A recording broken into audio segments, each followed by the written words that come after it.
తెలంగాణలో మహిళలకు ఉచిత బస్ ప్రయాణం అన్నటువంటిది డిసెంబర్ 9th రోజున ప్రభుత్వం మహాలక్ష్మి అంటూ మహిళలకి ఒక వరంలాగా ప్రకటించింది.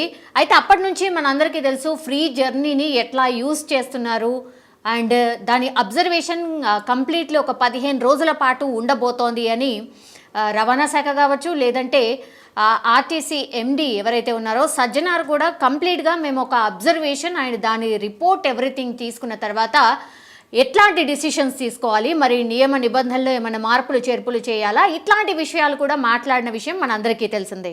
అయితే ఇది ఫ్రీ బస్ జర్నీకి సంబంధించిన బిగ్ అప్డేట్ అని చెప్పొచ్చు. ఎందుకంటే ఫ్రీ బస్ జర్నీ ద్వారా మనందరికీ తెలుసు ఆర్టీసీ కార్పొరేషన్గా ఉన్నప్పుడు చాలా మిగతావి కూడా ప్రైవేట్ బస్సెస్ కూడా చాలా పెద్ద ఎత్తున నడుస్తున్నాయి. అందులో భాగంగా ప్రైవేట్ బస్ ఓనర్స్ ఎవరైతే ఉన్నారో వాళ్ళు ఒక రకంగా ఆర్టీసీకి షాక్ ఇచ్చారు అని చెప్పొచ్చు, లేదంటే ప్రభుత్వానికి ఒక షాకింగ్ న్యూస్ అని కూడా చెప్పొచ్చు. ఎందుకంటే వాళ్ళు ఒక అల్టిమేటం జారీ చేశారు. ఈ నెల 5 వరకు మేము అల్టిమేటం ఇస్తున్నాం. ఎందుకు అనంటే ఫ్రీ బస్ జర్నీ ద్వారా విపరీతంగా రద్దీ పెరిగింది. బస్సుల మీద ఫుడ్ జర్నీ చేస్తూ ఉన్నారు. డేంజరస్గా ఎంత చెప్పినా వినకుండా బస్ కెపాసిటీ కంటే డబుల్ త్రిబుల్ కూడా ఎక్కుతున్నారు మహిళలు. ఎక్కడ కూడా మేము నియంత్రించిన వాళ్ళు ఆగట్లేదు.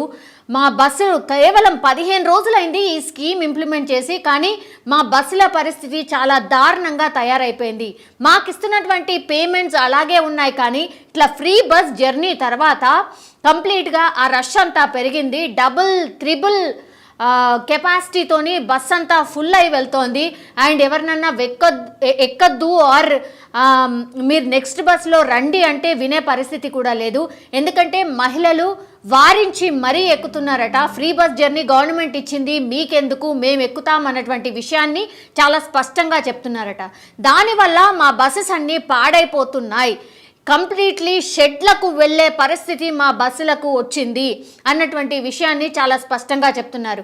ఈ విషయాన్ని ఫ్రీ బస్ జర్నీ ఎప్పుడైతే స్టార్ట్ అయిందో బస్ ఓనర్స్ ఎవరైతే ప్రైవేట్ బస్ ఓనర్స్ ఎవరైతే ఉన్నారో వాళ్ళందరూ కూడా ప్రభుత్వం దృష్టికి తీసుకెళ్లారు. ఆర్టీసీ ఎండి సజ్జనార్ గారి దృష్టికి తీసుకువెళ్లారు.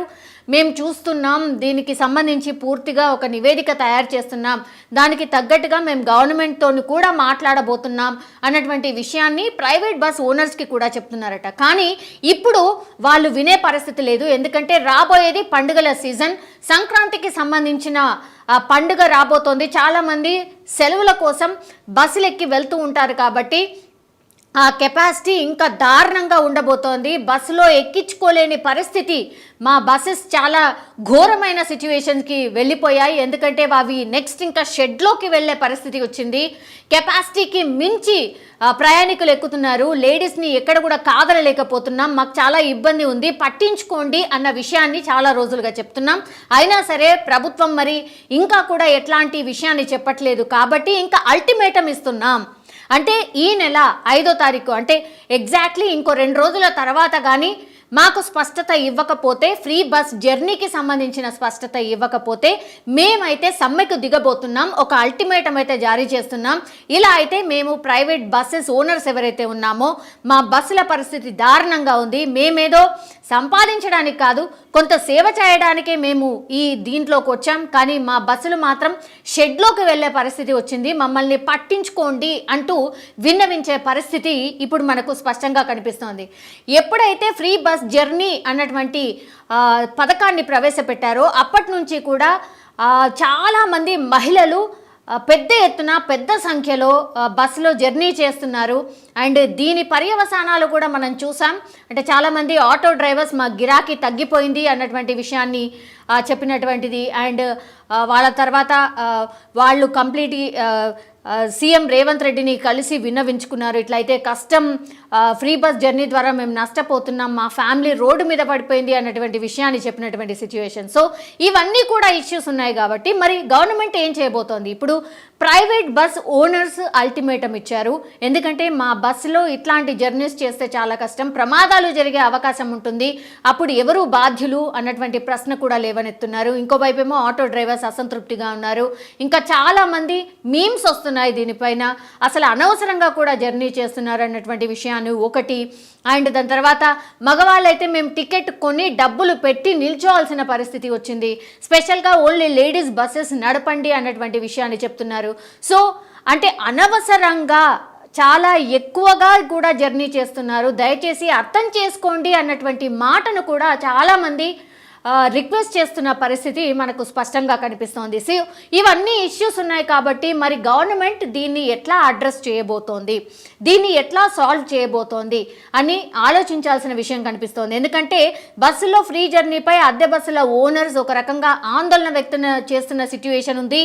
ఈ నెల 5 నుంచి మేము సమ్మెకు దిగబోతున్నాం, ఖచ్చితంగా మేము ఏవైతే అడుగుతున్నామో అంటే కెపాసిటీకి మించి ఎక్కుతున్నారు, ప్రమాదాలు జరిగే అవకాశం ఉంటుంది, మా బస్సులు షెడ్లకు వెళ్ళే పరిస్థితి వచ్చింది అన్నటువంటి మాటను చాలా స్పష్టంగా చెప్తున్నారు, గవర్నమెంట్కి కూడా చెప్తున్నటువంటి పరిస్థితి. సో రద్దీ కారణంగా బస్సులు పాడవుతున్నాయని ఆందోళన వ్యక్తం చేస్తున్నారు. ఎక్కువ మంది ఎక్కడంతో ప్రమాదాలు కూడా జరిగే అవకాశం ఉంటుంది. ఉచిత బస్సు స్కీమ్ విషయంలో నిర్ణయం తీసుకోవాలి. అంటే ఈ ఉచిత బస్సు జర్నీ ఏదైతే ఉందో మరి ఆర్టీసీ ఓన్లీ ఆర్టీసీకి సంబంధించిన బస్సెస్కి మాత్రమే వర్తింపజేయబోతున్నారా, ఈ ప్రైవేట్ బస్సులకు ఉండదని చెప్పబోతున్నారా, మరి దీనికి సొల్యూషన్ ఏంటి అనేది ఆలోచించాలి అని రిక్వెస్ట్ చేస్తూ ఉన్నారు. సో సంక్రాంతి ముందు ఇట్లాంటి బస్ ఓనర్స్ ఒకవేళ అల్టిమేటం ఇచ్చారు కాబట్టి మరి గవర్నమెంట్ ఎట్లాంటి డిసిషన్ తీసుకోవచ్చు, ఎందుకంటే సంక్రాంతికి సంబంధించి రద్దీ చాలా ఎక్కువగా ఉంటుంది, ఆల్రెడీ బస్సులు సరిపోవట్లేదు అన్న మాట వినిపిస్తోంది. మొన్ననే 1050 బస్సులు కూడా ప్రభుత్వం ఏర్పాటు చేసింది, స్టార్ట్ చేసింది, అయినా కూడా సరిపోలేని సిచ్యువేషన్ ఉంది. కాబట్టి ఇంకా ఫర్దర్గా కూడా మేము బస్సులు పెంచుతామన్న ప్రామిస్ చేసింది ప్రభుత్వం. కానీ ఇప్పుడైతే ఎవరైతే ప్రైవేట్ బస్ ఓనర్స్ ఉన్నారో వాళ్ళైతే గవర్నమెంట్కి ఒక అల్టిమేటం ఇచ్చారు, మాకు ఇవన్నీ ప్రాబ్లమ్స్ ఉన్నాయి, ఇవి సాల్వ్ చేయండి, దాని తర్వాతనే మేము నడిపిస్తాము అన్నటువంటి మాటను స్పష్టం చేస్తున్నారు. మరి ఫ్రీ బస్ జర్నీపై ఏమైనా రివ్యూ చేయబోతోందా సర్కార్? మరి ఇవన్నీ ఇష్యూస్ ఉన్నాయి, ప్రాక్టికల్గా కళ్ళ ముందు కనిపిస్తూ ఉన్నాయి. రవాణా శాఖ మంత్రి ఎవరైతే ఉన్నారో పొన్నం ప్రభాకర్ గారు కావచ్చు, లేదంటే గవర్నమెంట్ సీఎం రేవంత్ రెడ్డి గారు కావచ్చు, ఎందుకంటే ప్రతిష్టాత్మకంగా తీసుకున్నటువంటి పథకం, ఎక్కడ కూడా బ్యాక్ స్టెప్ వేయడానికి లేదు. ఎందుకంటే లేడీస్ చాలా ఆదరించినటువంటి పథకం ఇది. ఇంకా 6 ప్రామిసెస్కి సంబంధించిన అప్లికేషన్స్ ఒకవైపు తీసుకుంటూనే ఉన్నారు. ఆదిలోనే హంసపాదం లాగా డెఫినెట్లీ గవర్నమెంట్ అయితే చూడదు, పట్టించుకోకుండా ఉండకుండానైతే ఉండదు డెఫినెట్లీ. ఎందుకంటే అంత పెద్ద ఎత్తున ఆదరణ లభించింది లేడీస్ నుంచి, గవర్నమెంట్కి మంచి పేరు కూడా వచ్చింది. కాబట్టి ఈ పథకం నుంచి వెనక వెళ్ళే ఛాన్సెస్ ఎట్టి పరిస్థితుల్లో లేవు. కానీ ఇప్పుడు రేజ్ అవుతున్నటువంటి ప్రాబ్లమ్స్ ఏవైతే ఉన్నాయో మరి గవర్నమెంట్ ఎట్లా అడ్రస్ చేయబోతోంది, ఫ్రీ బస్ జర్నీ దానికి సంబంధించి ఇంకా ఏమన్నా నిబంధనలు పెట్టబోతుందా, నిజంగానే అందరికీ కాకుండా ఎవరైతే అఫోర్డ్ చేసే వాళ్ళు ఎవరైతే ఉంటారో వాళ్లకు టికెట్ పెట్టబోతోందా, లేదంటే ఫ్రీ బస్ జర్నీలో ఇంకేమైనా మార్పులు చేర్పులు చేయబోతోందా? ఇవన్నీ అల్టిమేటమ్స్ వస్తున్నాయి, ఇష్యూస్ వస్తున్నాయి. కాబట్టి మరి దీని గురించి గవర్నమెంట్ ఎట్లాంటి ఆలోచన చేస్తుంది, మరి